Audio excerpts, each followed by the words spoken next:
funny is this is the first time I'm doing the intro music and recording and getting it done, which is awesome because I do this at post, and it's not a big deal, but yeah, it makes a fucking difference. Steve, thank you for being here, man. Thank you, Robert. Appreciate Absolutely. it. Good to catch up with you. Saw you at the bike shed last week. We were talking a little bit about your ride, which I do want to talk about the ride. Yep. And then we were talking about what you were doing now and back in the days. Yeah. So let's do this. So what's the hat? What are you wearing?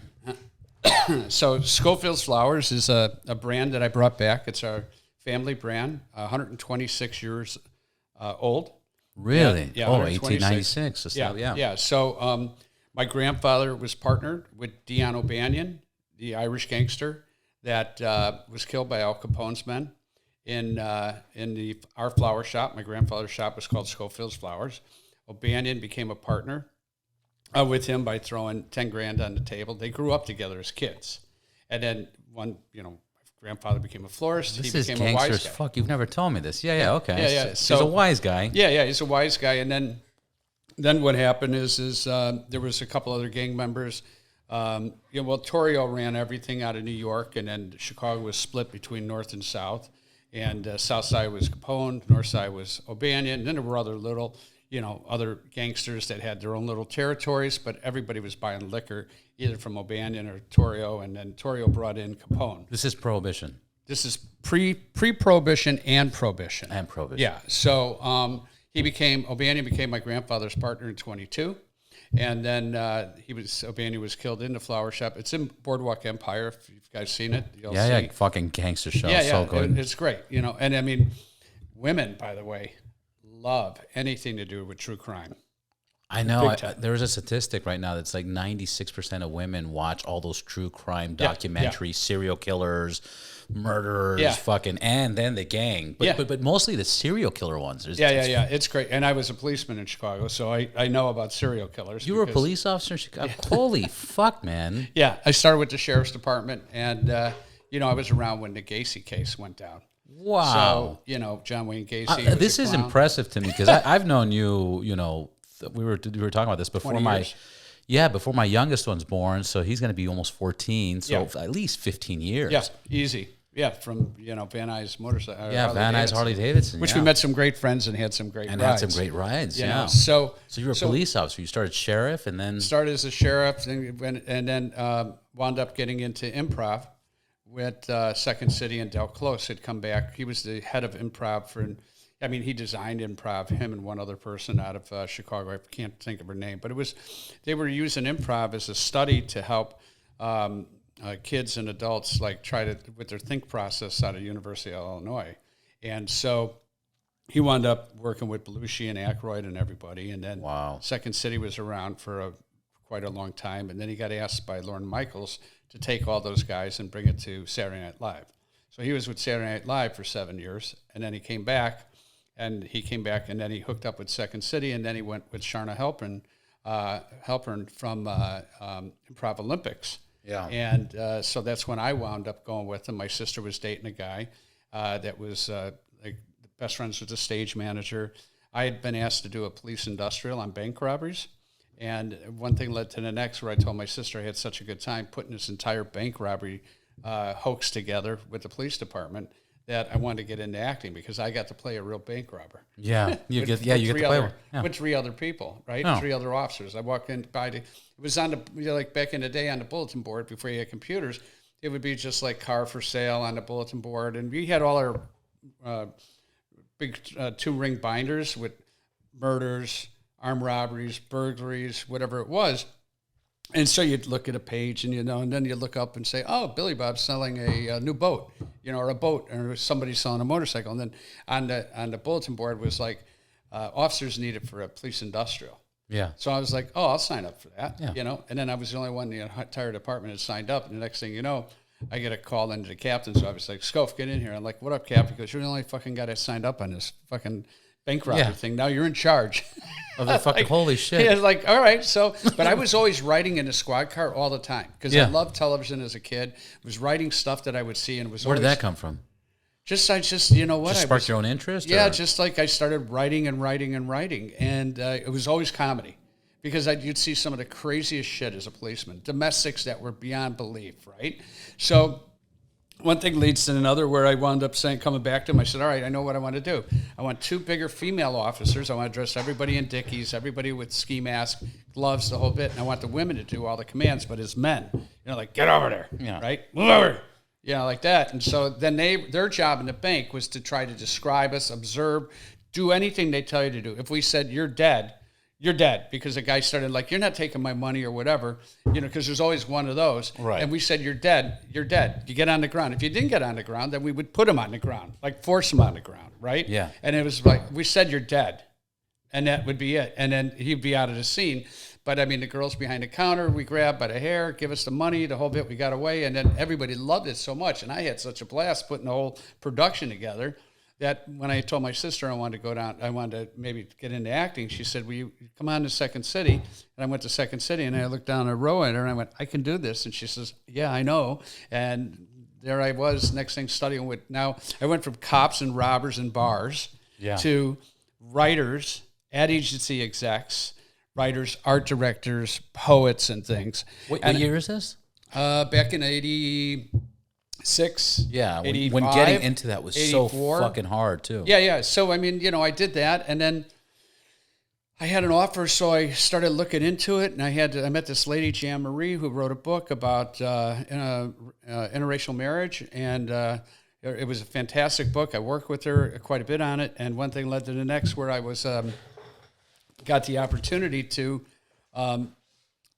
just learn about the business and everything. And then that led to a party I went to, and the guy said to me, hey, I was at a fashion party, and with all these like lead models and everything, and the guy that was throwing the party, I got talking, he says, what do you do again? He says, you're a cop. What are you doing? I mean, you should be in advertising, dude. Do you know how much money you can make if you moved into advertising, became a ad exec? And I was like, yeah, show me the way, dude. And he did. His name's Sandy Ostroff. He's really still to this day a good friend of mine, lives in Arizona in Tucson, fantastic photographer. And next thing you know, I'm building a business, and then after that, I got asked to move out to LA, and I moved out to LA, and then I had very big success with a couple different companies. I was partnered in a company called Zoic Studios. I started with Radium.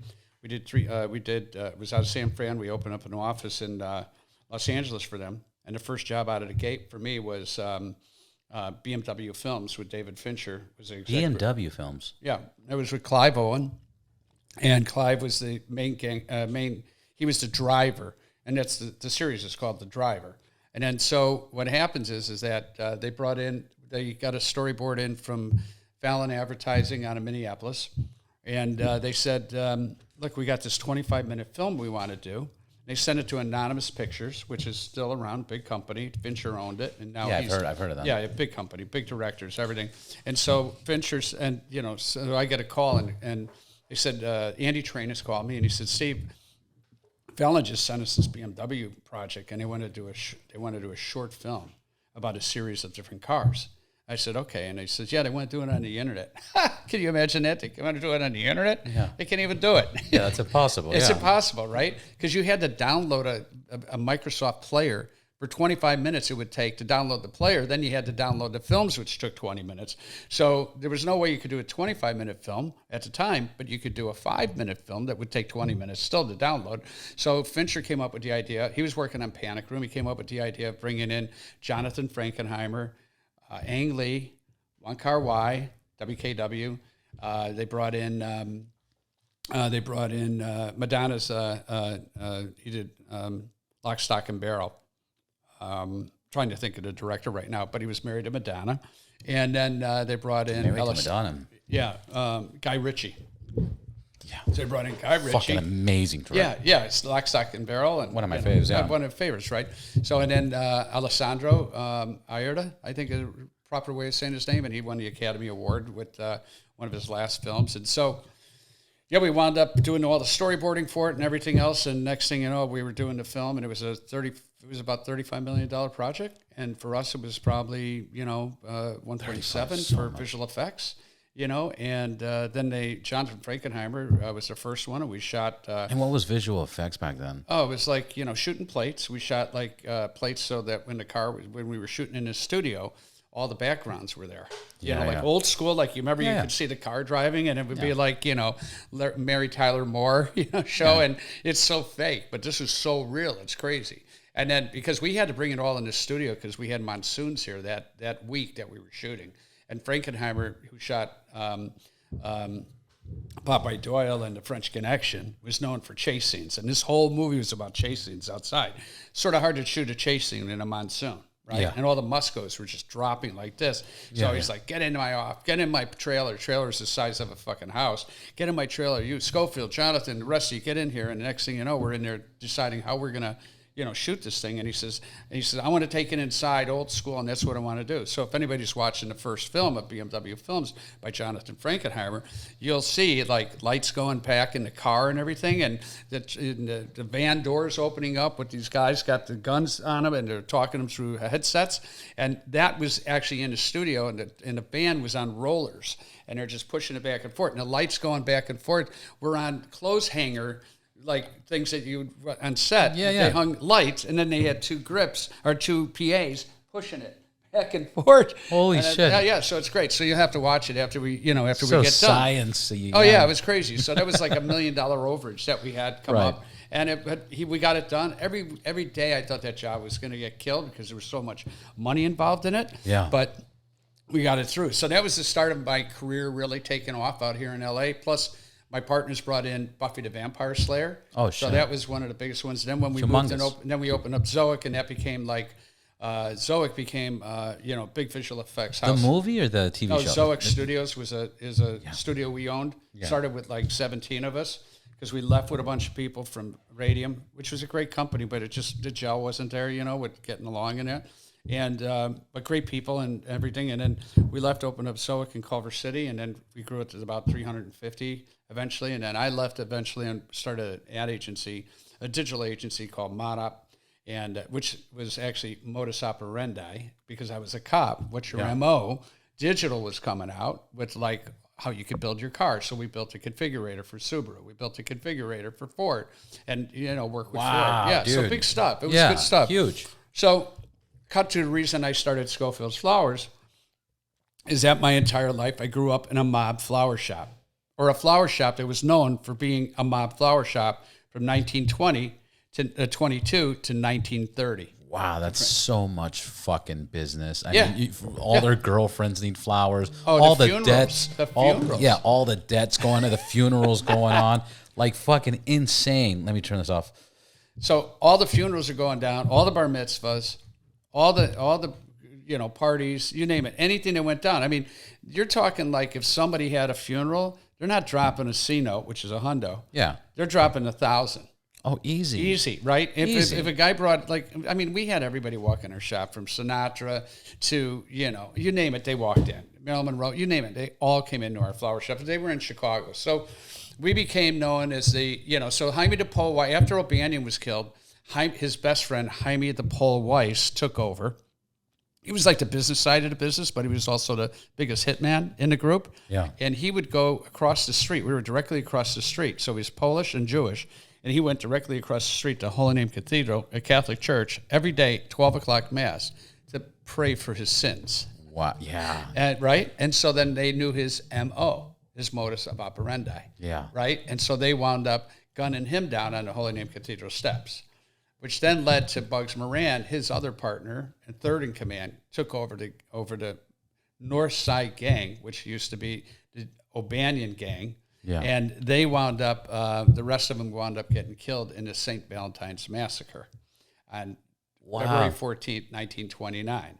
That was the thing that did in Capone, because the city had had enough of all the gangsters, of all the shootings, of all the rape and pillaging. And I mean, I'm reading a book now by Rose Keefe, Keefe. It's a fantastic book, and it's on Dion O'Banion, and he was a premier gangster before Capone came in. He ran everything, and if you think about unions and everything else, right, it was all run by the mob. Of course, all the trash, everything that had anything to do with anything. What I tell people is Cuba was Bill. Al Capone was in Cuba and running those casinos and everything else because he got tired of dealing with the CIA busting him for during Prohibition. Yep. They were like, dude, 90 miles away. The first international flight, fun fact, the first international flight out of the United States was to Cuba. Yeah. You know, but Al Capone was there. Yeah. So he was everywhere.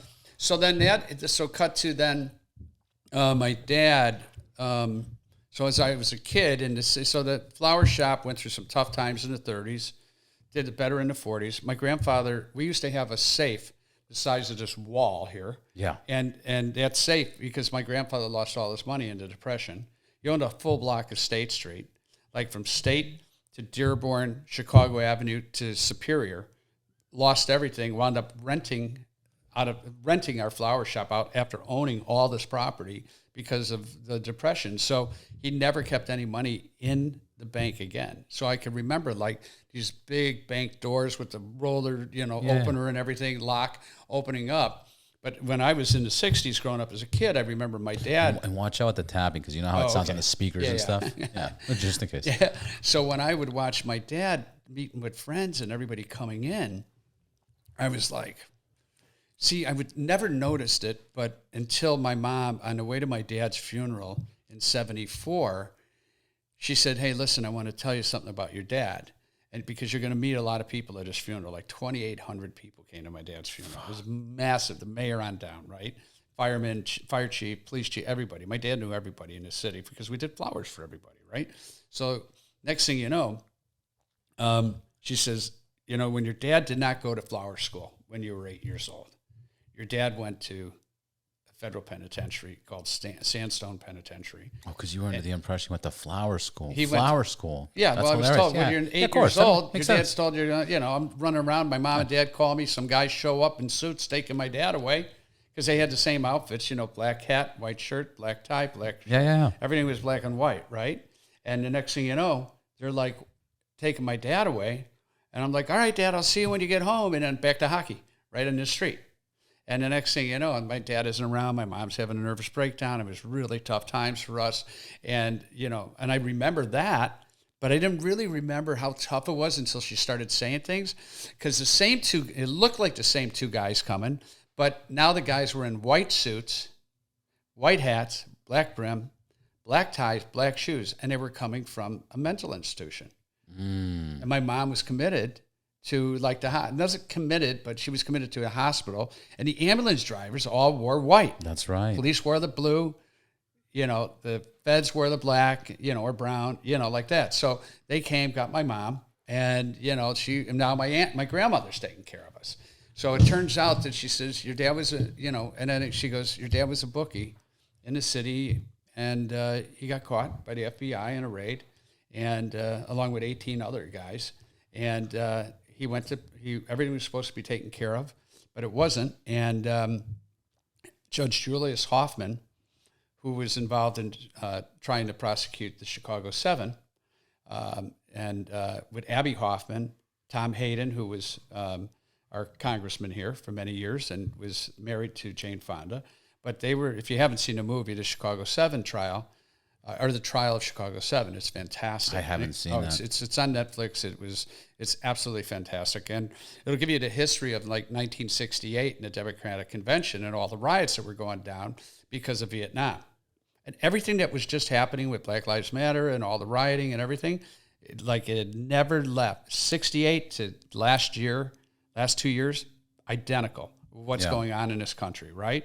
So I find out, if you watch the movie, you see how corrupt the judge is, right? Well, that judge refused to take a plea bargain from my dad's attorney, and he said the family had been in the mob forever, since the beginning of time, and we're sentencing your dad to go away. And so he went away for a year, which was really hard. It was like they used to call it the country club, but being that my dad he tried to have kids for so long, my mom finally could have kids, and it was hard for her and hard for him. And he went in dark hair and came out gray hair. And so, wow. Now I tell people, but when my mom said it to me, she said, well, that's pretty cool. He was a bookie, huh? And like now you can book online. So it's crazy, right? Like marijuana. How many guys are in jail for marijuana? Well, that's the whole case right now with that WNBA girl. Yeah. Everybody's like, oh my God, that's fucked up. They need to get her out. They need to get her out. It was just weed. It was just weed. And it's like, wait, time out. We still have people in jail right now for just weed. Yeah. And nobody's fucking losing their mind about that. Yeah. But yeah. And they that's where we should be letting them go. They right. Or the prohibition, same thing. They were fucking alcohol. Come on. Right. And look at the Great Depression that it created. Yeah. Yeah. So, I mean, the thing is with cycles repeat. I know. It's always. So, with me then, knowing all this history, and my dad, oh, by the way, at the same time my dad was in Sandstone prison, so was the two guys from Watergate, Ehrlichman and Alderman. Wow. So, I mean, there's this great place. So now I'm reading this book, Dean O'Banion, The True Story of a North Side Gang Member. It's fantastic because, I mean, the 1900s, holy cow, I mean, everybody was on the take. Everybody was robbing everybody. Safecrackers, thugs, rape and pillage. I mean, Irish against the Italian. It was like it was all territorial. It's like where we've come from is incredible. Where we're going right now, who knows? But to add to that point, people are like, man, it's crazy times right now. Yeah. And it's like, wait a minute. It's always been fucking crazy. Yeah. I mean, 100 years ago, they would fucking, stone you if you started talking about. They'll still stone you in some countries. And they'll still stone you. Yeah. But, we go around the sun, or the sun goes around us, which, it's always been violent. Yeah. America's history's been. Yeah, very. I mean, some other countries are more violent because they haven't progressed or whatever. Of course. But, yeah, I mean, at the end of the day, I decided that growing up in that flower shop, there were so many stories, so many people I met, so many cool things. And our shop, my dad came out, he did his time, and it was like, my mom actually won later on the case. She won a lot of money back for us and for her. And we decided to give up. How long was she in? Because he was in just a year, nine and a half months. No, but your mother. My mom came out, she just was in the hospital for 2-3 months. 2-3 months, yeah. Yeah, and then my grandmother took over for us. So imagine your grandmother takes over for you. She never went to a day of high school. Graduated 8th grade, got married young, grew up in Kentucky, and the next thing you know, you're like... Kentucky, fuck. Yeah, so it's even Kentucky right now is like, fuck, Just kidding, You know what I mean. But I mean, so for me, even for writing, it was like for school and everything, it was a little tough. I was never a great student because I didn't have anybody. I had ADHD. I wasn't I just didn't have anybody to teach me. People were gone in my life. So it's interesting that I went to go see Sal Bellows, who was owned a beautiful bookstore in Chicago. And I went up to him after I was a policeman and starting to write a lot. I said to him, hey, I really want to start writing. I got into advertising, and I said, I really want to start writing. And he said to me, even while I was on the police department, I met with him, and I said, Sal, I really want to start writing. And I said, but I'm not a great writer, and, just blah, blah, blah. And he's like, dude, all you need is a number 2 pencil and a yellow pad and write. You can always get somebody to correct everything for you, get a secretary at the time, and just write. And I then started working with the dictaphone and talking into the phone, and I'd give it to somebody and start writing. So I've written I've written a book with 2 other guys that were involved in the actual writing, and then I dictated everything to them, and we worked together. It was a story by me, and it's that's awesome. It's 4 different short stories about growing up in a mob flower shop. I'm talking to a couple people now about writing a book, a memoir about my life as a kid, and that's the reason. Sorry for the long explanation, but you sort of got to figure out how I got there. Yeah, of course. And so advertising's been very good to me. So I've had exciting, a great career, and then I brought back the brand because this logo is from 1896. Fucking insane, man. And so there's a lot of history. I mean, cut to a couple years ago, I get a call from a guy saying, hey, are you Steve Schofield from Schofield's Flowers? And I'm like, yeah, I am. And he goes, he says, I got to tell you something. I got the original door from the Schofield's Flowers from 1896. I'm like, how did you get the original door? He goes so every single gangster that you could ever imagine walked through that door and pushed through it with their hand. Right. I'm like, oh my God, if that door could talk, you'd have incredible history and ghosts coming out of it, right? Yeah. So he said in 40s, when the shop was torn down in the very first place, he goes, there was a lady driving, and she had a convertible, and she was with her boyfriend. And as she was driving past the place, they were just throwing things out. And she looked at she pulled over and she said to the guys throwing everything out into the trash, she said the whole building was coming down, right? Because they were putting in the subways and everything, so it was screwing up a lot of the buildings back then. So, and our Schofields then moved from State and Superior to Superior and Dearborn for like 32 years, and then they moved back to State and Superior, but on the south side of the street, across like diagonal from the Holy Name Cathedral. But she said, hey, can I have that door? And the guy said, yeah, take the door. So she threw the door in the back of her convertible, and she took the door home, and that door went everywhere with her. So I'm not kidding you. So she literally brought from home to home to home and put it in the basement, never did anything with this door. Now, it's a huge wood door with a little door that opens up, like, who's there? Like right, the little fucking one. Yeah, right? And so, nightclub and so stuff. I get a call from the guy, and he's like, Jason's the guy's name, out of, like, some little town in the Midwest, about 2 hours from Chicago. And he says, I said, I got to be in Chicago next week. I said, why don't I drive out and see it? So I went out to see the door and everything. We got a picture of it and everything. And I was just blown away. And I said, so how did you get this door? He goes, well, she just went into an old folks home, the lady, and she told her daughter, please give this door to an antique dealer or to a museum. And her daughter found an antique dealer right there near Antioch, Illinois, or something like that. And he's got collection of doors from all over the country. That's like psychiatric ward doors. I know he bought a building for like $7,000. The building was like an old car garage. I'm like, you paid $7,000? This will go for $1 million in LA. And I walked in there and it was door after door after door after door. It was absolutely incredible. Like psychiatric doors, like do not enter. Like right? He's the doors. Yeah. I told him, I said, you got to do you need to set up all these doors along the highway or do something where they're like, right? Yeah. And each has a little story behind them, like a little podcast maybe set up where you hashtag, put a hashtag on there and a QR code or something. Yeah. You fucking scan the door. And scan it, and then you put it on your ears, and then you can listen to it as you walk by. And this door is from a psychiatric ward from Make a museum out of it. Yeah, it's amazing. So anyways, I stay in touch with him now, but that's the reason I brought back Schofield's, because there's so many stories and so much content that we've created. And so the Schofield's Flowers is a content shop. So we shoot a lot of big commercials, and then we do a lot of experiential work. I actually got a call from Netflix from a producer friend of mine, Brian Sharman, and one of my favorite producers in the world. That could be a TV show after you write your book. Well, yeah. So I'm talking, trust me, there's a lot going on with the brand, because now we just went through COVID. It started 3 years ago. It continued on the Right Balance podcast, just for the record. So now it's like, Brian called me and he said, hey, I'm in a situation where we're doing this project for Netflix, and the company they hired is not hitting a home run, and we need help. I know you're from Chicago. We want to build this project outside in Chicago. I said, what is it? And he goes, this story is Chicago 7, the trial of Chicago 7. It's a movie coming out.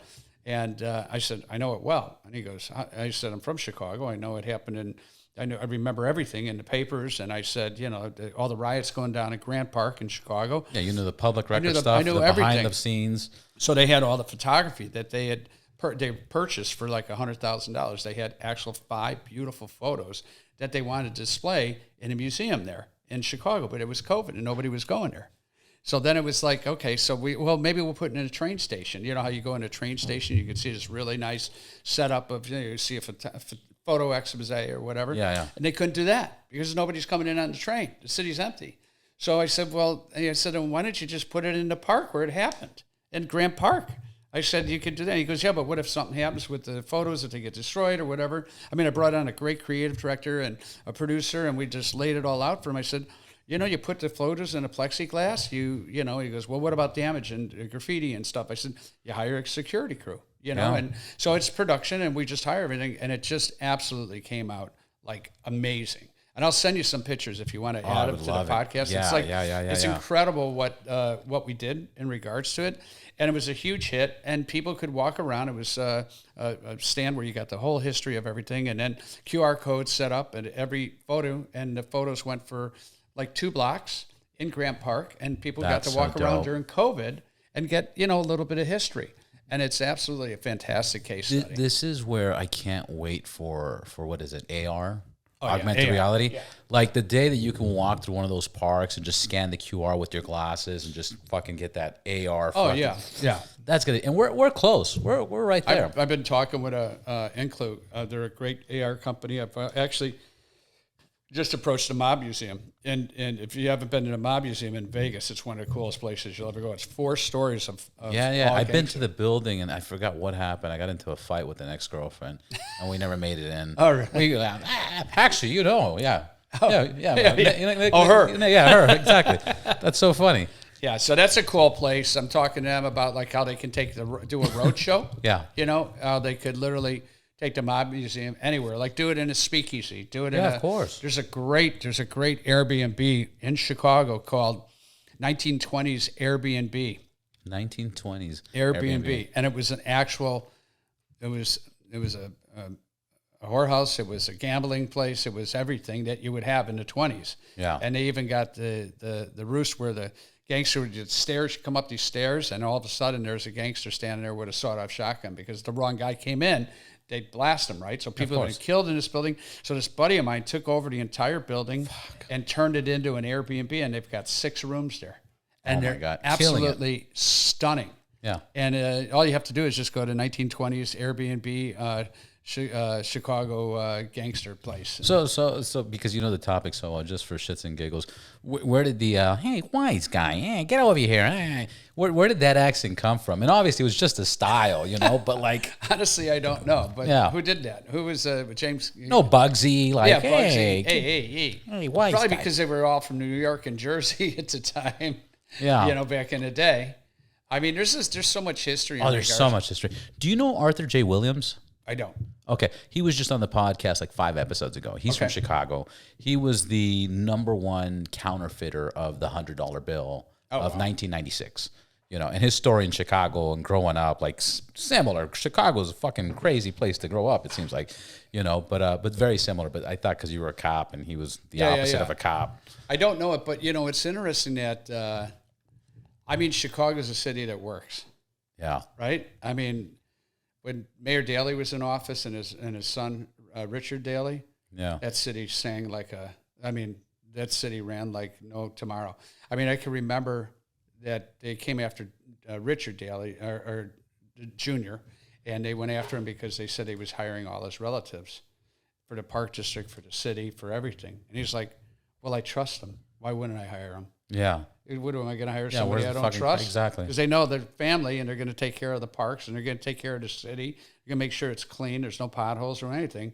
And now you got the South Side. It's just a mess, right? Yeah. It's murder capital of the U.S. right now. That and a couple other areas in the United States. So it's like, and they have the strictest gun laws. Yeah, it's what was that? And they have the strictest gun laws in the United States. Chicago does? Yeah. Oh wow, I didn't know that. Oh yeah, Chicago has that. That's always the example that Chicago has the strictest gun laws, and they have the most gun violence.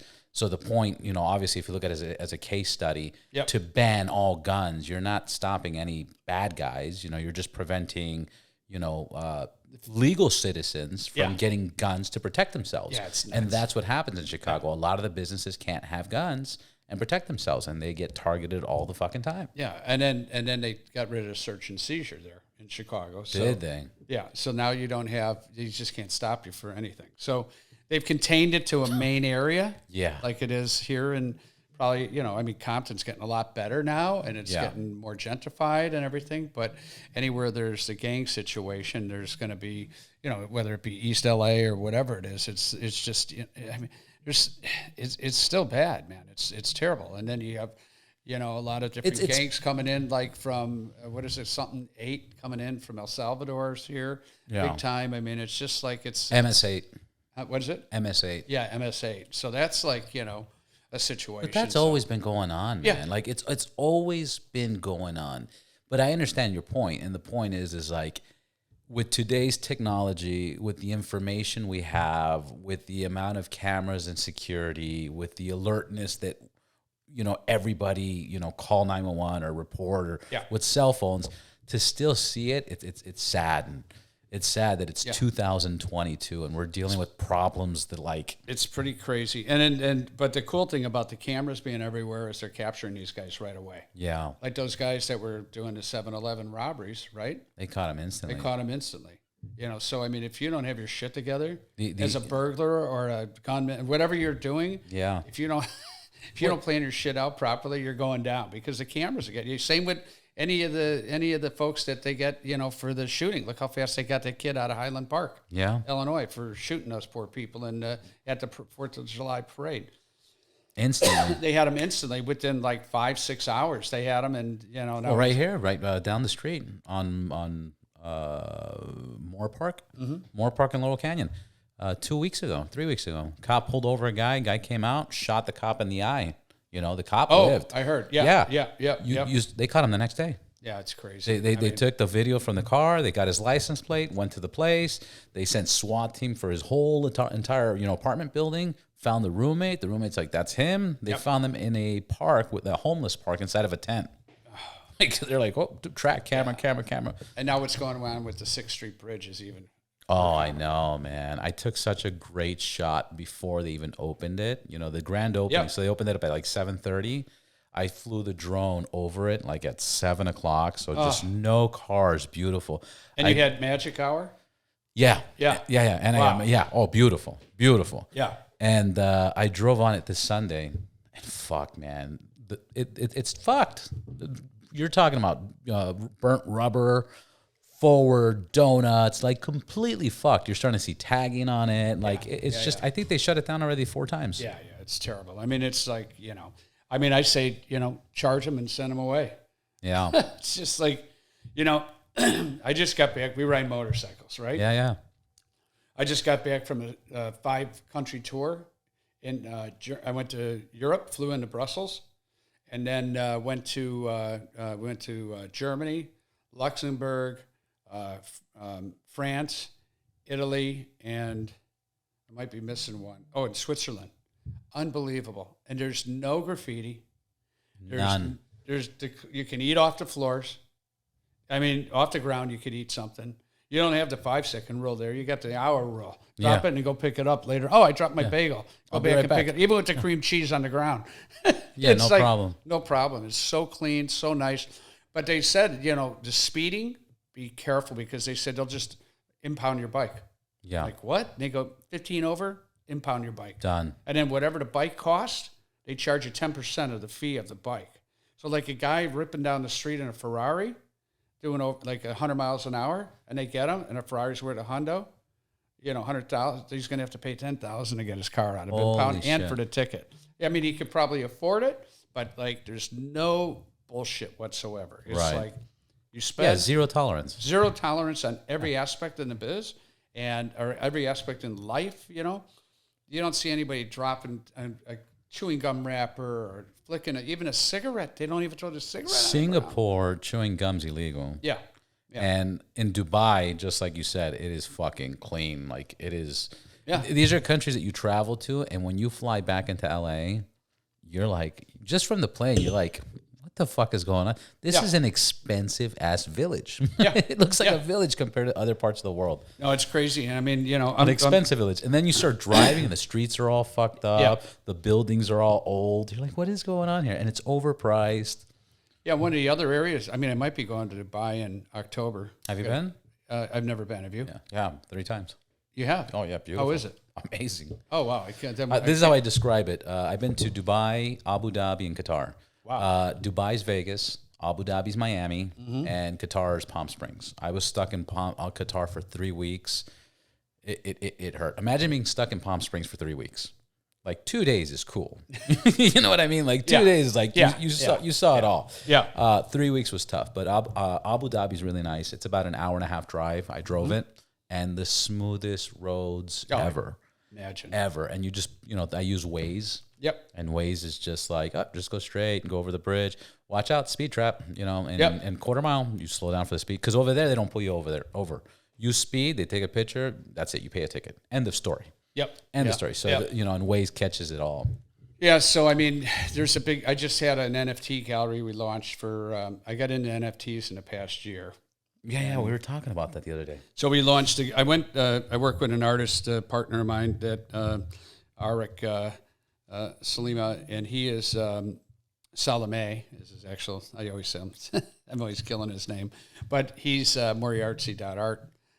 He's a terrific artist, and we had an artist out of. So he introduced me to the NFT side of things. I said, I've been very interested, and he said, well, listen. I want to, if you want, there's a big event going on, NFT NYC, October of last year. And I said, I'd love to go. And I said, but, and so I said, how much is it? I was checking into it. I was like, I don't know enough. I don't know if I want to drop that money into it or not. And then I went to a wedding on Sunday the same week, and all of a sudden everybody was going to it because the guy was a big NFT artist at the wedding I was at in Santa Barbara. So, excuse me. So I called him up. I said, let's book it. And we went. Great experience. Then we went to Art Basel.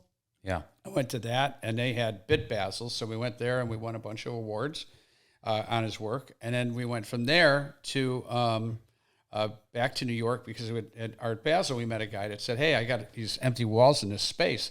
Love to talk to you about it and have you, be involved in everything and put your NFT screens up and that. We found an NFT screen company to work with, Metasil, and really fantastic. And next thing, that deal went sort of south because it just wasn't the right setup. So I was at South by Southwest and bumped into a company called Infinite Reality, who's building out metaverse for companies, wow, right? Which is huge right Humongous. now. I mean, hot topic, yeah. Jose Cuervo just built a metaverse just this past weekend. Really? Yeah. I got the article. I'll send it to you. So is this Jose? Yeah, that's Jose. Yeah. So, we should try that. Yeah, that's what the shot. Yeah, you want a shot? Let's do a shot. Of course. So that was like, that was it's a big wake up call because if NFTs is just really about it's really about being on the ledger and being somebody says, well, I could just take a picture of it and put it up on my screen. I said, no, but you don't own it. Yeah. This is about ownership. You have a ledger that proves it. Yeah, it's like you could take a picture of my office and say, hey, look, it's a picture of Robert's office, but you're not in it. Yeah. So, it doesn't matter. So that's an area that, I met with this company, and the next thing cheers. Cheers. This is great catching up with you. You too, man. It's like 20 years. Yeah, it's like 20 years. This podcast will be going on for the next 24 hours, so take a nap, come back, we'll still be here. That's right. Cheers, brother. Cheers, brother.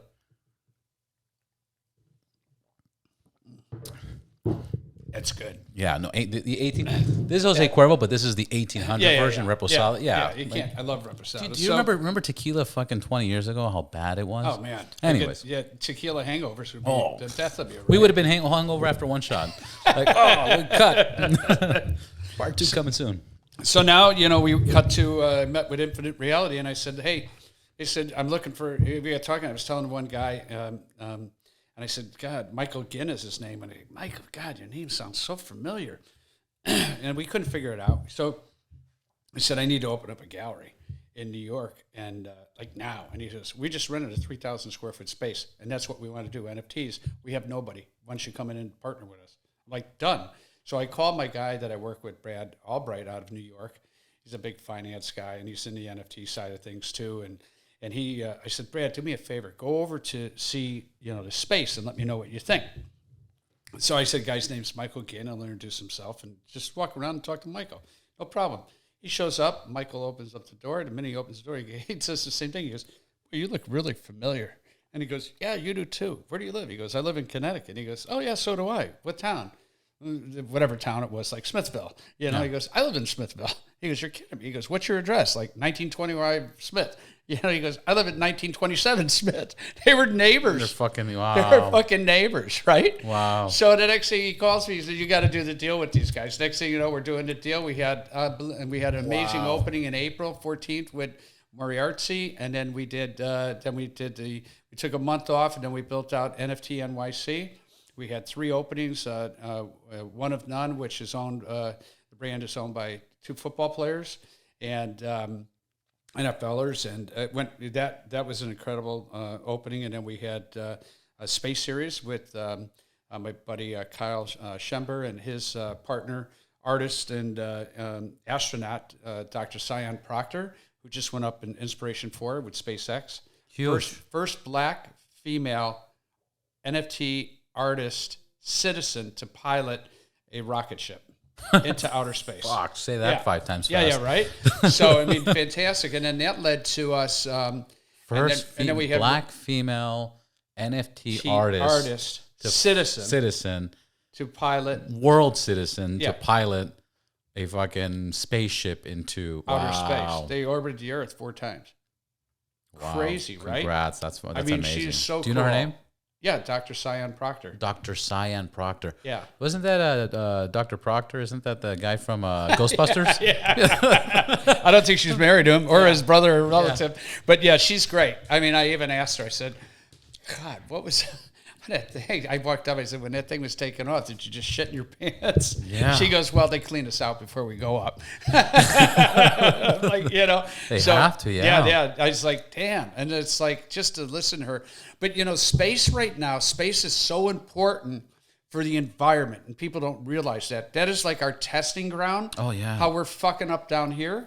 That's our testing ground of how we might need to go up there. Right. Because we're going to fuck this shit up. You know why it's called space, right? Huh? You know why it's called space, right? Why? Because there's so much of it. And then Elon Musk made a great point. He says, look, every 100 years, there's a 1% chance that something can happen to the Earth. Either we can fuck ourselves up with nuclear missiles, there could be an Earth catastrophe, a fucking meteoroid. Something can happen.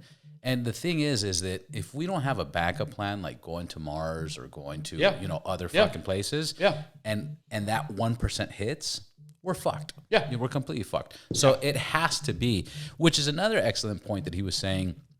He goes, we're not saying we're the only smart creatures, but we're going to be like the first ones that go interstellar. Yeah. And in our journey of 1,000 years from now, we might land on a planet that there was humans.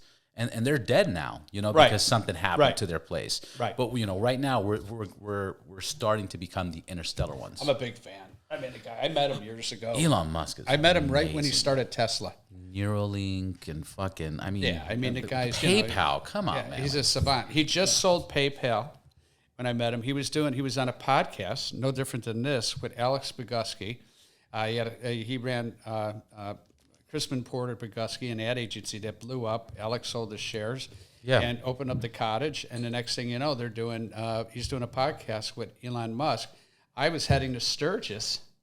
I stopped by to see him on my motorcycle. His dad was outside, who I'd met.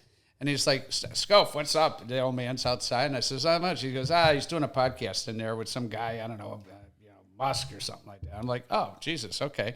And I really didn't know that much about Elon Musk, but the night before, I saw in Boulder, Colorado, they had on the corner, one of the busiest streets, he had a showroom. Yeah. One car on a turntable with the lights on it, right? Right. Beautifully lit. Everything was perfect, right?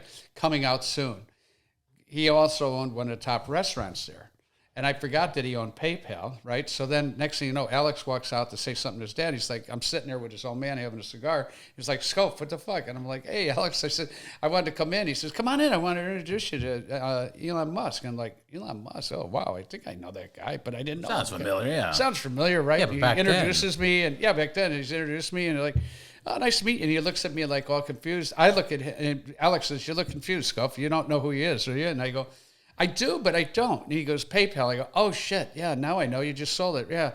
And he goes, and Tesla. And I said, oh, wow, Jesus. I mean, your showroom here is absolutely fantastic.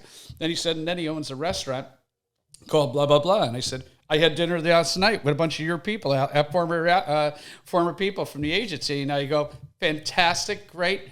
Liquor is fantastic. And Alex goes, of course you know the liquor in the restaurant. I'm like, well, that's what I do for a living, right? But he was super cool, shook my hand, gave me a hug. We had a good laugh. And then, I haven't seen him since. But, just to see his marketing. I mean, there's a true car company that doesn't have any, he is the advertising. Right. There is no advertising for Tesla. Yeah. He has built that brand beyond, right? Beyond. And I was just thinking about Tesla when we were talking about security and cameras. I have the Model S. Oh, it's a great car. Oh, my God. It's fucking fast. It's the fastest car. My son has that. Yeah, it's the fastest car in the fucking world. But the reason I was thinking about it is because it has if anybody even walks by the car, sip it. Sip it, exactly. If anybody even walks by the car, it just turns on cameras and records it, and I get a text message. I could see if they walk towards the front, towards the side. I could see inside the car. Like, it's just, and the other thing is nobody fucks with Teslas. And I mean, nobody fucks with Teslas. Criminals don't fuck with Teslas because everything's recorded. Yep. Cops don't fuck with Teslas because they know it's a responsible individual driving the fucking car. Right. And they can't keep up, if anything. Yeah, you know yeah, what I mean? Like, no, I know. My son grabbed one. Nobody fucks with them. My son grabbed one and he wrapped it and wrapped it the same color. Like, what'd you just think? He goes, Dad, in 4 years I'll sell it for a lot of money because it'll be clean as ever. Yeah. Like, God, he's you could have done any color. Yeah, I know, but he loved that flat gray. Yeah. That flat dark gray with the black rims and everything. Yeah, of course. And then he has the little, he bought into the different horns and everything, and he's got like, he can play Christmas Story on it, and the windows went up and down for Christmas, sings, and the lights and sings and everything. I was just like, and his kid loves it. Did you see the whippy cushion? Yeah, he's got the whippy cushion. I mean, his kids get a kick out of it, right? Hilarious. So it's just like, I mean, just where tech is going, and then just to see like the type of response, we also had, besides the Space Series, we had another brand there that Helvetica jumped in with us. Which one? Known Unknown, Helvetica, the type, monotype. So you use Helvetica when you're typing, your messages and things all the time. Okay. You go to, while you're writing a letter to somebody or filling out, just look at what you're using. If you're using Helvetica, that company just did a big NFT release with us. That's awesome. In New York. So, but we talked about a lot of the different things that are happening with, NFTs and where the business is going and where tech is going and where glasses are going. And it's just, it's a different world. And like what you mentioned about AI, I mean, well, AI is insane, but the big one that I'm waiting for is AR. Yeah, AI. Well, yeah, I'm sorry, AR, but AI is even more insane. Oh, AI is fucking super crazy. Because it's like now you're not talking to anybody. You're talking to. You're not talking to anybody, and there's already rumors about they've developed softwares that write code at a speed that within 10 days, it's writing so fast we can't even duplicate it or even be close to it as humans. Well, you'll be able to actually, in the future, go in and have literally you can talk to your kids, talk to your grandkids, and tell stories to their kids and their kids and their kids in photoreal. And whatever that story's about, AI will then capture and expand on it through the history they grab from the tech. Look, that's fucking crazy. Right, so you'll never die. Yeah. I mean, you're dead. You're dead, but you'll never die. But you'll never die in your family. Like, which is interesting because a buddy of mine, Kai, he was telling me about, there's a book, I can't remember the name of the book, but it's basically a warrior that has to face war at the current moment, and he's trying to access his DNA and reach his father and grandfather and grandfather and see what strategic ways they would have handled the responsibility of going into war and what to do in this war, because it's in our DNA. Yeah. Yeah. So that like I forgot. I think they made a movie about it too, but there's that. And then the other one, just as crazy as what you're saying, but same concept, is Elon Musk was talking about the Neuralink. Oh yeah. And he goes, check this out. He goes, in 5 to 10 years, once Neuralink is out, which it's out right now, in 5 to 10 years, you'll be able to download this and you'll be able to access your memories so fucking vividly, okay? So vividly that you will be able to go to your 18-year-old memory and see your 18-year-old self and converse with your 18-year-old self and remember how you would respond back then. Wow. And be like, what the fuck was this? This is when you this is when you crashed the car, man. What happened? Yeah. Fuck, remember we were going to go to so-and-so. Like, you can have that interaction. Like, how? Yeah. I mean, it's like, I don't have many pictures of my dad. I got like 3 or 4 pictures. Yeah. And my mom, too. It's just like, and some of our grandparents, I got more than that. I probably got about 20 pictures of my mom and dad and when I was a kid and everything, but everything was on Polaroids or, Yeah, the quality were terrible. The quality was terrible and everything. And now AI can take a photograph and make it even... Enhance it to today, almost to today's date. Because we had to do that with the photos on the, we had to enhance the photos a bit with the Chicago 7 trial. Right. Because of, we were blowing up to 5 by 10. So it was crazy how big they were, right? Yeah. So, and what people don't understand, those Polaroids, to blow it up at that size was almost impossible. Well, it was impossible at one point. Yeah. But now technology is better.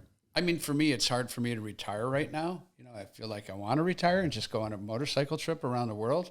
But, but then I look at things and I just love where the business is at and where technology is taking. And I've been in tech a long time, and visual effects, and always knew that pipelines were key to, anything that we did. Previs is really super big. Talking on a big casino job where it's all visual effects, and we're just like, well, we'll just previs the whole thing out and you'll see what it's going to look like. Yeah. I mean, it's like, and then it's like, that's your working piece, goes into the data of the camera, or it goes into the data on a screen, and you can match everything up, and you shoot the plate the way you want it, and you got the previs animation reacting to whatever, and it's just like, it's crazy what you can do. It's fucking wild. You don't even need to do green screen anymore. You just roto it out. It's easier to roto. Yeah. It's it's nuts. It's just, I like it. It's insane. Not necessarily retirement, but I just got a brochure, and they're building it right now, and it's a ship. It's like a ship yacht where you can rent or buy a unit, and it starts from like 300 square feet to like 3,500 square feet. There's a gym. There's a school, kindergarten to 12th grade. Oh my God. There's it's for people that do online business. People that do online. So instead of you're a world citizen. You gotta show me that. I'll show you. The brochure is fucking amazing. So my God. It's got 4 bars.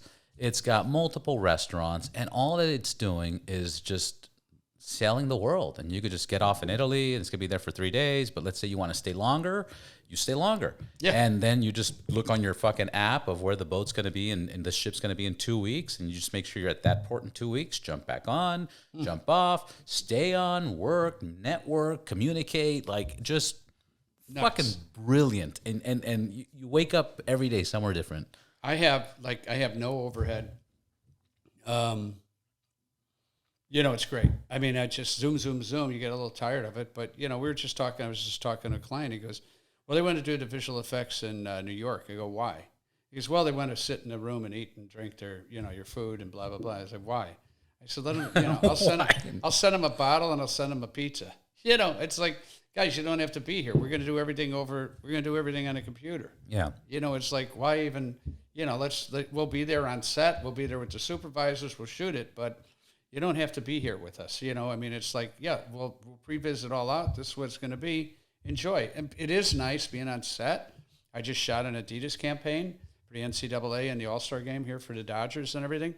And it was great being on set again. But, and it was just great being around people again. But I do like the way we're working now. I mean, it's simple. It is simple. It changed the world. I mean, if you want, I go over to a bike shed and hang out and work. Yeah. Right? Yeah. I mean, what a great place that is. Yeah, it's fucking amazing. Yeah. They did I'm going to have them. Actually, by the time I publish this, I'll already have the podcast done with them. But I'm doing Vicky and Dutch, the owners. Yeah. I'm going to get their full story, and that's going to be a really exciting it's got to be amazing. Vicky just looks fantastic. She's in great shape and just takes care of herself, and the place looks like, it's just, everything's great about the place. It's so I can't say a negative thing. I told the GM even the prices. You know what's you know what's the number one thing that I heard? Yeah. Number one thing that I hear is they're so underpriced. I go, what? They're underpriced. What they charge for a burger and what they charge for food, it's really like like people have said, at least 5 people, it's underpriced. Yeah. But I mean, it's a good way to get in. Of course. It's so expensive out there. We're 9.1%, high, and everything's gone up 9.1%. They said, that's crazy. Well, the average lunch right now is $20. Yeah. Period. I don't care. Like, what's under $20? Yeah. So you take somebody out for dinner for a client, it's $200. Yeah. Right. Where it used to be easy. Used to be $100. You have a glass of wine or a martini each, maybe a glass of wine, and then you have something to eat, and maybe $1.25. But now it's $2.50. It's just, it's tough. It's crazy. But I really like what they did with the place. The clothing and everything's fantastic. I mentioned that there's all shapes, sizes, and colors that are working there. Yeah. And I said, what you guys have done is fantastic. And so, yeah, I wish I would have joined on, but I'm going to join on next, you know. Because I think the price jumped, the price, it went up to $15. It's cool, man. I'm telling you, I just got an email from them today, and, you know, just for members, they're doing, I forget what it's called, but it's like the head of the table dinner. Right. And, you know, I think it's going to be like once a month or something. They're going to set, you know, the table of 17 where you guys were sitting last time. Yep. You know, they're going to do that, and they're going to have like a special guest, and it's going to be for the members only, and there's going to be like a nice communication. This first one's going to be Vicky and Dutch, and you're going to get to sit with them and converse and have dinner with them, but they're going to continue. That's like one of the benefits. Like, there's a lot of cool shit. Yeah. And it's good to see how they got there, right? And they went through COVID too, which was like a lot of businesses went down. And they were in the middle of building the thing out. I mean, I know, that's fucking crazy, right? So, but I think that would have been better than if they would have opened up right before COVID and then COVID hit. They're just going to get it done. Yeah, permits in LA are not easy to pull. Not at all, man. I have a friend of mine that just bought a nice property on PCH on the coast, and he, long story short, there was like a little fire there. Mm-hmm. It took him 2.5 years to get the okay from Malibu to fix his own house. Fucking insane. Malibu, I heard Malibu and Mulholland are the worst. LA's bad. Everything's bad. But like those two, if you're trying to work on your own house, forget about it. Yeah, that Nothing's sounds gonna crazy. fucking happen. Yeah, that sounds crazy. And how was your, I rode on Sunday. Weather was just spectacular. But you were telling me about your ride before we started recording. How great was the weather? It was like magical weather, So I ride with the 59 Club. Yeah. And the 59 Club is like a group of, it started in 1959 out of England, outside of London. And I guess started by a guy, I think his father, Bill Shergold. And I might be messing up his last name, but you can go in and check it out. Just look up 59 Club, motorcycle. UK, Los Angeles. Now they're everywhere. There's 4,000 plus members. Wow. And it's great. So I guess that back then in 59, everybody was greasers. And so they called all the people were calling their motorcycle guys on Triumphs hooligans. Yeah. And they weren't hooligans. They just like, and the priest himself rode a motorcycle. He's like, and literally in mass, he would say, no, they're not hooligans. They ride motorcycles. They love adventure. And so he decided that there was the driveway went around the church, and it was a back, room that you could come in and they'd have events in. He gave them the back room and let them have it as their meeting room. And that became the 59 Club and the clubhouse, right? So they're not 1%ers or anything like that. They're just a nice motorcycle club. We have 59, big 59 patch, and it says 59, and written out 59 Club. But the guys are great. Most of us drive. We got a couple guys drive Harleys. Doesn't matter. And then it's all. It's just all great guys. They're designers, podcasters, dentists, doctors, whatever advertising, whatever profession you're in, tech. And we meet every Sunday, and we go for a ride. And we meet up this Sunday. We met up in Moore Park at this little cafe there that's got a great breakfast. And then from there we went 126. Up through the back roads through Ojai. Have you done that road? Of course. Oh, my God. We used to do that ride back in the days. Yeah. Oh, my God. It was just going through. Mike Beach on his soft tail with the little helmet getting fucking all the bugs. We're like, what the fuck? I know, Beach. Congratulations, Beach, man. Big-time actor now. Yeah, he's fucking killing it, man. Hey, you douche, give me a call back, huh? The two of us, huh? I'm going to repost that. Yeah. So, but he's a terrific actor, and he was a good actor then, but I'm really happy for him. And I loved his wife, and guy's got more kids than any of us, right? I think he's tied with Rod Stewart. I think he's 12 or something like that. Yeah. I mean, he's probably got about 7, but it seems like he's got so fucking crazy. I know how many friends we had from back then, but I mean, it's like riding through Ojai. I'm like, and why don't I live here? It's so peaceful, beautiful, man. Where they got they didn't have the flowers up, but where they got all the beautiful orchids and flowers, purple out, out there. And then we went from there. We continued. We went to the. Have you been to that bakery spot? Yes. Yeah. What's her name? She's all over the internet. She's all over the internet, yeah, too. Her stuff is so insane. Her buns, man. Her buns are like... fucking... Yeah, not her real buns, but her buns. Yeah, her buns. Like, legit. Yeah. And then, because my buddy... Kate's bread. Yes, unbelievable. My buddy owns a place called Caravan Outpost in Ojai. So it's glamping. So he has 12 Airstreams that circle the property with a pit fire and everything. And he's got an insane store. His store is actually at the old place. What's the name of the place? Caravan Outpost. Caravan Outpost. Oh, it's so beautiful. So he's got this store there. He's got the glamping. They're booked all summer already. And what does he do with the old place? He had his store there for a while because the fire they had sort of messed up some things, and he had to redo the barn that he had there. Right. And so he just redid the barn. They got back in there, and they got all their own stuff there. His wife's a designer. He's a designer. He used to own Bonfire. She was Bonfire Snowboards. She used to be a designer at Nike, and then she became a designer with him. They met and got married, and then they created this insane, place. And it's the number one rented out motel type place in all of Ojai, even more than the Ojai Inn.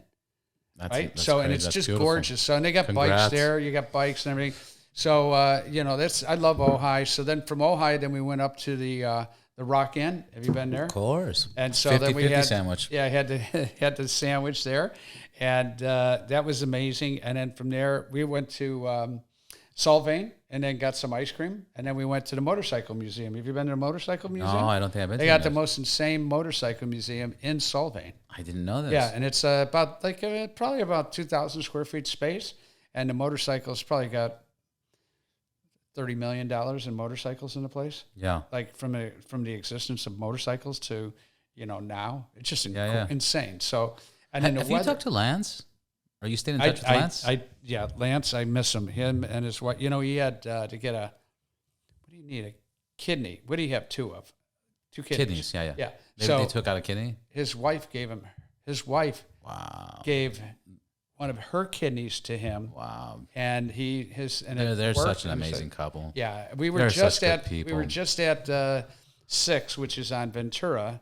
And it's where he used to be as a chef. Yeah. And, I remember fucking. So they're back in Portland. Pesto. Oh. Yeah, they're back in Portland. Yeah. They're doing well. They always loved Portland, and coming here was too expensive. And now they own a house there, and he's the chef, and I don't know what she's doing now, but Laura, and I miss them a lot. They was just he was Mr. Quiet. Yeah. But he was a great. We like each other's pictures, and we send each other jokes and stuff. But fuck, man, I haven't seen. We'll take a picture of us and send it to him. Oh yeah, we have to. Absolutely. Yeah. So so that's it. I'm gonna get your picture before we go. Yeah. So that way I've got Yeah, we have proof of this. It's not good enough. I'm recording it, but So there you are. Let's get a picture of us both. Let's do it, man. While I'm being on the podcast. Yo. Yeah. Let's get a little video. Here we are. Yo. On the podcast. Roberts will coming soon. Yeah, this is nice space, dude. Thank you, man. Worked my ass for this. Yeah, really nice. Love it. That you know where that's from, right? What? Look, read the plaque. Oh my God. That's from Van Nuys Harley. Oh my God, that's great. That's when we had that that promo and shit. Yeah, I miss it too, man. Mike Moffitt. Yeah, does he still own it? No. They still around? No, you don't know who bought No. They're Santa Clarita. Yeah. But Mike's still there? No, you don't know who bought it? No. What's his name? Oliver from Glendale Harley with what's the guy from Terminator? The cop? Oh, you're kidding me. Robert Patrick. They own it? Robert Patrick and Oliver from Glendale bought it from Mike Moffitt, I think 5 years ago. Oh my God. Yeah, they own it. That's Glendale now. And wow. This is when we were doing that giveaway where if you spent $300, they would give you one of these plaques. I had 2 of them, but fuck, man, just look that's from 2009. Yeah. 14 years that thing's been rolling around. How many bikes do you have? 3. Oh, what are they? 2020 Street Glide, 2020 R1250 GSA, and 2021 Livewire. Gotta get a Triumph. Here's the thing, and actually I'm gonna make a YouTube video. Next time we ride, I'll let you try mine. I'll try yours. Yeah. The thing is I started renting my bikes out. The Livewire was sitting, and I was like, I'm not riding this fucking thing. It's always the Harley or the BMW, and personally, the BMW for me is like fucking the shit. Sorry, guys. That runs the best. Oh my God, dude, it's just. I rode a Beamer in Germany. It's just I've ridden it in Paris and in South America. I love that fucking bike, but I started renting out my I started renting out the live wire. I put it out, and I was like, let me see what happens. Nothing. And then I put my Street Glide with the Eagle Share. So Eagle Riders now has Eagle Share. Yep. So I put the Harley on that, and it got booked for 8 days, and it was good money. And I was like, oh. You're getting $150 a day? This is pretty fucking good. Yeah. It came out to it was like 1,500, and then my cut was like 12, 13 or something. Wow. But they're doing, if you use, actually, I might as well just say it on the podcast. If you put your bike up on Eagle Share and use my promo code Ride Boundless, they will give you a year, no fees. Wow. So the fees are usually 20%, 25%. And then what, could I put up the Triumph? Yes. And wow. Yes. So now the I need to get another bike. The key is always having 2 bikes, right? The key, if you're going to do that, you got to have 2 bikes. And if you want to turn into a business, you need at least 3 bikes. But right now, I put my BMW. Honey, do you hear that? 3 bikes. It's for business purposes. So check this out. I've been doing this for maybe 5 weeks tops. My BMW is rented a week every month for the next 6 months.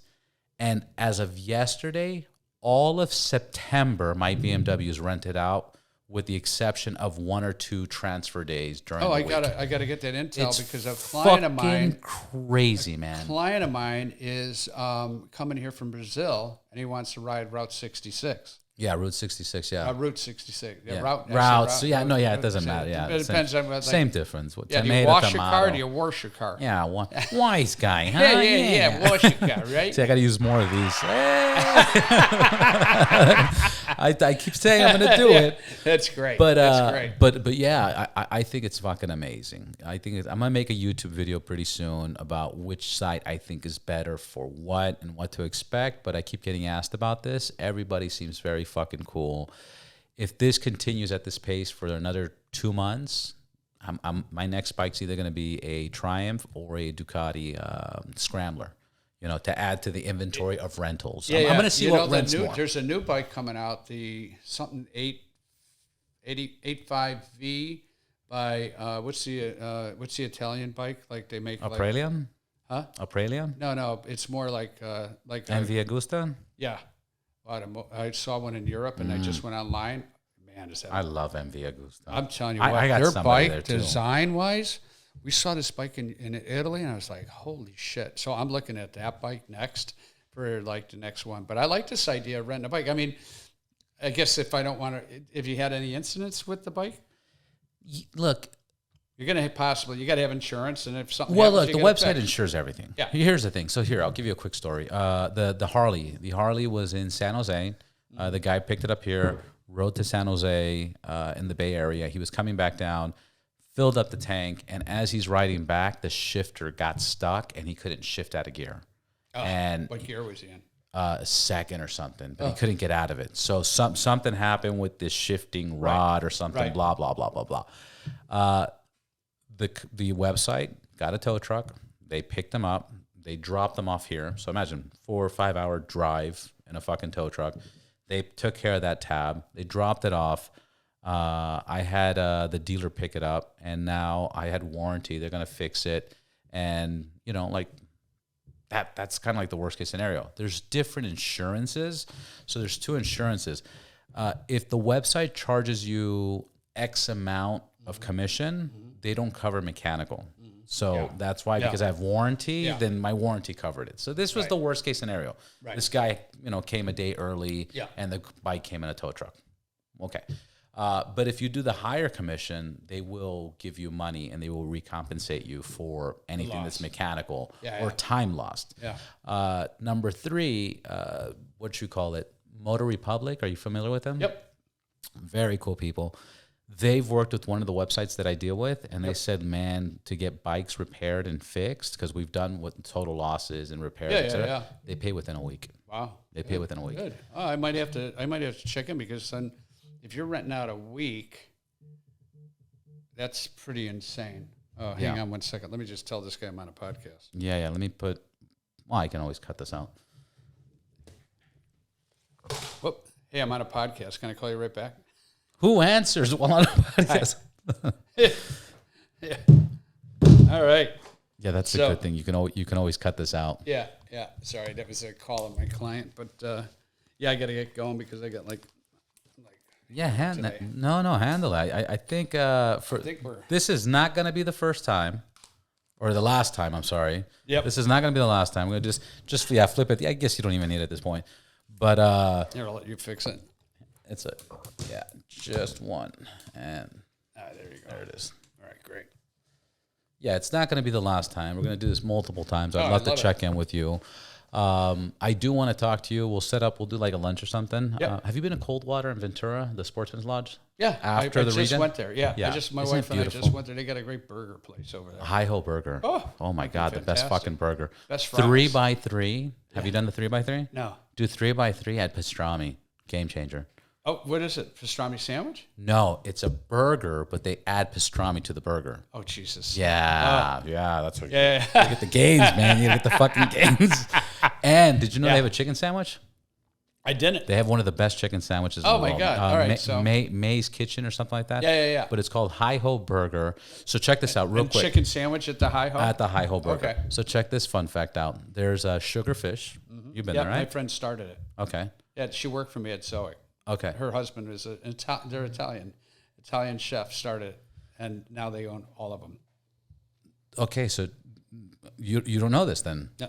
Sugarfish, you know the Italian place right across from, right next to Hi-Ho Burger? Yep. Uvi? Yeah. Uvi? And Hi-Ho Burger, it's the same owners. As Sugarfish? Well, then they're just killing it.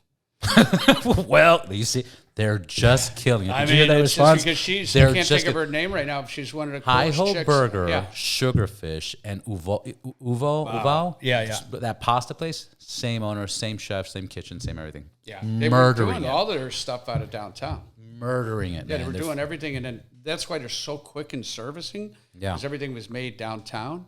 Yeah. And it's all delivered fresh to each of the locations. And then, so rather than doing it all, they prep it in the kitchen too, but it's like everything's sent to them from downtown in specific, trucks. And then it's like distributed properly. And then it's like next. And that's how they turn around like crazy. It's quick. It's fucking amazing. It's good. Yeah, I like that area. My wife found it to be a little like, oh, there's Botox this, there's Botox that, and this and that. I said, honey, have you looked around the place? Every girl in the place works out. I mean, it doesn't matter if they're 70 to... They're opening up Equinox upstairs. Yeah. I said, so it's like, it's a place where you come enjoy food and everybody's healthy. Nothing wrong with it. Nothing wrong with it. So anyways, but so I mean, that's a nice place, but yeah, let's definitely go out and let's get some lunch and hang out and ride and do more stuff. Steve, thank you so much, man. Thank you, Robert. Appreciate it. Great Had times, a great man. time, man. Appreciate you coming. Yeah, thank you. Thank you.